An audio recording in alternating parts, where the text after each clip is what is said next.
તો વડોદરાથી મહત્વપૂર્ણ સમાચાર સામે આવી રહ્યા છે, જ્યાં વડોદરા કલેક્ટર કચેરીનું વધુ એક કૌભાંડ સામે આવ્યું છે કે જ્યાં વડોદરા કલેક્ટર કચેરીનું વધુ એક કૌભાંડ સામે આવ્યું છે। ત્યારે મંગળનાથ મહાદેવની જમીન બિનખેતી કરી 100 કરોડની જમીન વેચીને બિનખેતી કરી। ત્યારે ભ્રષ્ટ અધિકારીઓએ મંદિરને પણ ના છોડ્યું, જ્યાં ચેરિટી કમિશનરની મંજૂરી વિના જ દસ્તાવેજ।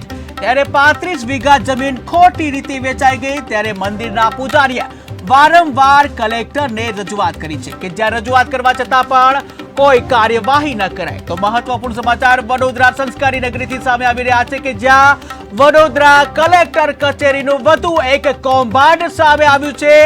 મંગળનાથ મહાદેવની જમીન બિનખેતી કરી 100 કરોડની જમીન વેચીને બિનખેતી કરવામાં આવી અને કૌભાંડ આચરવામાં આવ્યું। ત્યારે ભ્રષ્ટ અધિકારીઓ છે, ભ્રષ્ટ અધિકારીઓએ મંદિરને પણ ના છોડ્યું કે જ્યાં હવે મંદિરમાં પણ ભ્રષ્ટાચાર, કે જ્યાં મંદિરના કામને લઈને પણ ભ્રષ્ટાચાર થઈ રહ્યો છે। ત્યારે આવી જ ઘટના જે છે સંસ્કારી નગરી વડોદરામાં સામે આવી કે જ્યાં મંદિરના કામકાજમાં પણ ભ્રષ્ટાચાર જોવા મળ્યો। ચેરિટી કમિશનરની મંજૂરી વિના જ દસ્તાવેજ કરવામાં આવ્યો। ત્યારે 35 વીઘા જમીન ખોટી રીતે વેચાઈ ગઈ કે જ્યાં મંદિરના પૂજારીએ વારંવાર કલેક્ટરને રજૂઆત કરી છે અને આમ છતાં રજૂઆત કરવા છતાં પણ કોઈ જ કાર્યવાહી કરવામાં ન આવી।